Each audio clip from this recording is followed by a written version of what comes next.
Welcome to स्किलशाला। मैं हूं साही शर्मा और एमएस एक्सेल की लेक्चर सीरीज़ में आज हम हॉरिजॉन्टल सॉर्टिंग पर बात करेंगे। हॉरिजॉन्टल सॉर्टिंग में डेटा को कॉलम वाइज सॉर्ट नहीं किया जाता बल्कि रो वाइज सॉर्ट किया जाता है। जब भी हम डेटा को रो वाइज सॉर्ट करते हैं तो इसका मतलब ये है कि हम हॉरिजॉन्टल सॉर्टिंग कर रहे हैं। चलिए आज के लेक्चर में देखते हैं कि हॉरिजॉन्टल सॉर्टिंग को डेटा पर कैसे इंप्लीमेंट किया जाता है। अभी आपके सामने एमएस एक्सेल की एक फाइल ऑलरेडी अवेलेबल है। इस फाइल में यहाँ पर टेरिटरी की इंफॉर्मेशन है। ये देखिए नॉर्थ ईस्ट साउथ वेस्ट। यहाँ पर रेवेन्यू है, जिस टेरिटरी में जितना रेवेन्यू जनरेट हुआ है, और यहाँ पर उन अकाउंट एग्जीक्यूटिव्स के नेम्स हैं जिन्होंने ये रेवेन्यू जनरेट किया है। मान लीजिए मैं इस डेटा को रो वाइज सॉर्ट करना चाहता हूँ और मैं ये चाहता हूँ कि ये रो नंबर 2 के बेसिस पर सॉर्ट हो, यानी जिसने सबसे कम रेवेन्यू जनरेट किया है उसकी डिटेल सबसे पहले आए और उससे बाद उससे ज़्यादा जिसने जनरेट किया है, एंड सो ऑन। तो उसके लिए मुझे क्या करना पड़ेगा, मुझे इस डेटा को सिलेक्ट करना है। इस डेटा को सिलेक्ट करने के बाद आपको इसको सिलेक्ट नहीं करना है, रो हेडिंग्स को आपको छोड़ना पड़ेगा, अदरवाइज रो हेडिंग्स भी सॉर्ट हो जाएंगी। उसके बाद फाइंड एंड सिलेक्ट के साथ ये जो सॉर्ट एंड फिल्टर है इसके ऊपर क्लिक करें, कस्टम सॉर्ट पर क्लिक करें और यहाँ पर ऑप्शंस पर क्लिक करें। जैसे ही आप ऑप्शंस पर क्लिक करेंगे तो एक डायलॉग बॉक्स आपके सामने आ जाएगा। इसमें दो रेडियोस बटन्स होंगे, पहला सॉर्ट टॉप टू बॉटम और दूसरा sort left to right. Sort top to bottom by default यही सिलेक्ट रहता है। अगर आप हॉरिजॉन्टल सॉर्टिंग करना चाहते हैं तो आपको सॉर्ट लेफ्ट टू राइट को सिलेक्ट करना होगा। यहाँ पर क्लिक करें, ओके पर क्लिक कर दें और यहाँ से आप यहाँ पर क्लिक करके किस रो के बेसिस पर सॉर्ट करना चाहते हैं, रो 2 के बेसिस पर सॉर्ट करना चाहते हैं तो रो 2 को सिलेक्ट कर लें, ओके पे क्लिक करें। आपका डेटा रो 2 के अकॉर्डिंग सॉर्ट हो चुका है। ये जो सेल है ये सबसे कम सेल है, यह सबसे कम रेवेन्यू जनरेट हुआ है और वेस्ट में जनरेट हुआ है और पूजा सिंह ने जनरेट किया है। मान लीजिए अब मैं इसके बेसिस पर, टेरिटरी के बेसिस पर सॉर्ट करना चाहता हूँ, तो उसके लिए मुझे क्या करना होगा, मुझे इसको फिर से सिलेक्ट कर लेना है। सिलेक्ट करने के बाद सॉर्ट एंड फिल्टर पर क्लिक करना है। सॉर्ट एंड फिल्टर पर क्लिक करने के बाद यहाँ पर मैं कस्टम सॉर्ट पर क्लिक करूँगा।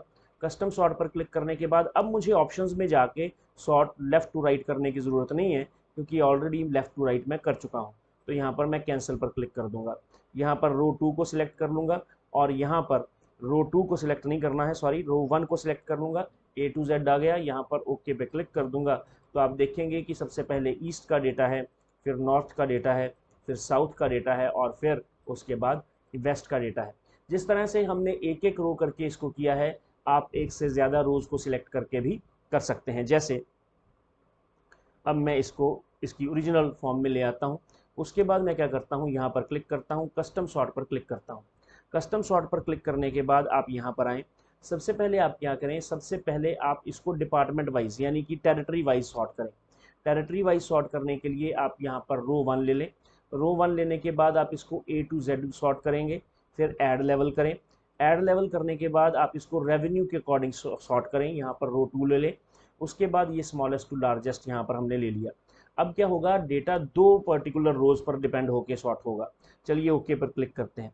जैसे ही आप ओके पर क्लिक करेंगे तो देखिए ईस्ट आगे आ चुका है, लेकिन ईस्ट में जिसकी सेल कम है या जिसका रेवेन्यू कम है वो पहले आया है। ये 3 नॉर्थ के हैं, लेकिन नॉर्थ में जिसकी सेल कम है वो सबसे पहले आया है।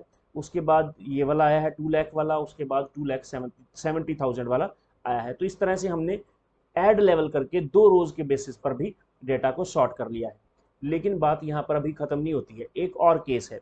वो क्या है, हम हॉरिजॉन्टल सॉर्टिंग पार्ट 2 पर चलते हैं। यहाँ पर जो डेटा है वो कॉलम के बेसिस पर है ना, कॉलम बने हुए हैं, रोज हेडिंग्स नहीं है यहाँ पर रो हेडिंग्स थी। यहाँ पर क्या है, यहाँ पर कॉलम हेडिंग्स है। अब है यहाँ पर कॉलम हेडिंग्स और डेटा को मैं सॉर्ट करना चाहता हूँ रो वाइज। अब आप कहेंगे कि ये कैसे पॉसिबल है, ये बिल्कुल पॉसिबल है। मान लीजिए ये फाइल जब प्रिपेयर करके आप अपने बॉस के पास लेके गए तो उन्होंने कहा कि आपकी फाइल तो बिल्कुल ठीक है, लेकिन करना क्या है आपको, जैसे यहाँ पर ये जो फोन फादर्स नेम है ना, ये यहाँ पर ले आओ, ये जो मदर्स नेम है ये यहाँ पर ले आओ, और ये जो पेरेंट्स का कॉन्टैक्ट नंबर है इसको यहाँ पर ले जाओ परमानेंट एड्रेस के साथ। इसी तरह से जो ईमेल आईडी है उसको भी आगे ले आओ। यानी वो आपको इन कॉलम्स को शफल करने के लिए बोल रहे हैं।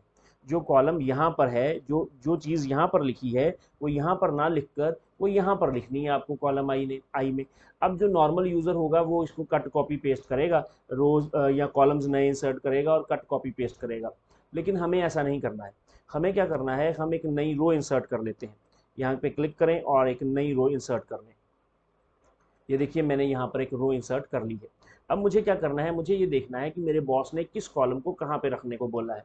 मुझे ये 1 नंबर पर ही चाहिए, ये मुझे 2 नंबर पर चाहिए, ये मुझे 3 नंबर पर ही चाहिए, 4th नंबर पर मुझे फादर का नेम चाहिए, 5th नंबर पर मुझे मदर का नेम चाहिए, ठीक है, 6th नंबर पर मुझे फ़ोन नंबर चाहिए, 7th नंबर पर मुझे क्लास चाहिए, 8th नंबर पर मुझे कैटेगरी चाहिए, ठीक है, 9th नंबर पर मुझे ईमेल चाहिए और 10th नंबर पर मुझे एड्रेस चाहिए। तो जो जो चीज़ मुझे जहाँ जहाँ चाहिए मैंने वहाँ वहाँ लिख ली है। उसके बाद मुझे क्या करना है, उसके बाद मुझे इसको सिलेक्ट कर लेना है। सिलेक्ट करने के बाद अब मुझे क्या करना है, मुझे सॉर्ट एंड फिल्टर पर क्लिक करना है। सॉर्ट एंड फिल्टर पर क्लिक करने के बाद कस्टम सॉर्ट पर क्लिक करना है। अब आपको ऑप्शंस पर क्लिक करके यहाँ पर लेफ्ट टू राइट कर देना है, ओके पे क्लिक करना है। अब मुझे इसको रो 1 के हिसाब से सॉर्ट करना है। जैसे ही मैं यहाँ पर रो 1 को सिलेक्ट करूँगा, यहाँ स्मॉलेस्ट टू लार्जेस्ट आ जाएगा, क्योंकि रो 1 में हमने 1 2 3 4 नंबर्स ही लिखे हैं। उसके बाद मुझे ओके पे क्लिक कर देना है। जैसे ही मैं ओके पे क्लिक करूँगा तो आप देखेंगे कि 4th नंबर पर फादर नेम, 5th नंबर पर मदर्स नेम, 6th नंबर पर ये आपके सामने आ चुका है। अब आपको क्या करना है, इस रो को डिलीट कर देना है। इस रो को डिलीट करने के बाद जो डेटा आपके पास बचा है ये वही डेटा है और उसी फॉर्मेट में है जिस फॉर्मेट में आपके बॉस चाहते थे। अब आप इस फाइल को अपने बॉस के सामने प्रेजेंट कर सकते हैं। यानी कहने का मतलब ये है कि जब आप बाय रो को सिलेक्ट करके या on the basis of row sorting करते हैं, हॉरिजॉन्टल सॉर्टिंग करते हैं, तो एक्चुअल में कॉलम्स का डेटा ही इंटरचेंज होता है। तो यहाँ पर मैंने कॉलम्स के डेटा को ही इंटरचेंज किया है, कॉलम्स को ही शफल किया है। तो इसको हम हॉरिजॉन्टल सॉर्टिंग बोलते हैं और बहुत बार इस पर्टिकुलर काम के लिए, कॉलम्स को शफल करने के लिए इसका इस्तेमाल बहुत ज़्यादा किया जाता है। तो आज के लेक्चर में इतना ही। अगर ये लेक्चर आपको अच्छा लगा है तो इसको आप लाइक करें, कमेंट करें, शेयर करें, चैनल को सब्सक्राइब करें, बेल आइकन के बटन को प्रेस करें। आज के लेक्चर में इतना ही, नेक्स्ट लेक्चर में मिलेंगे। Thank you very much.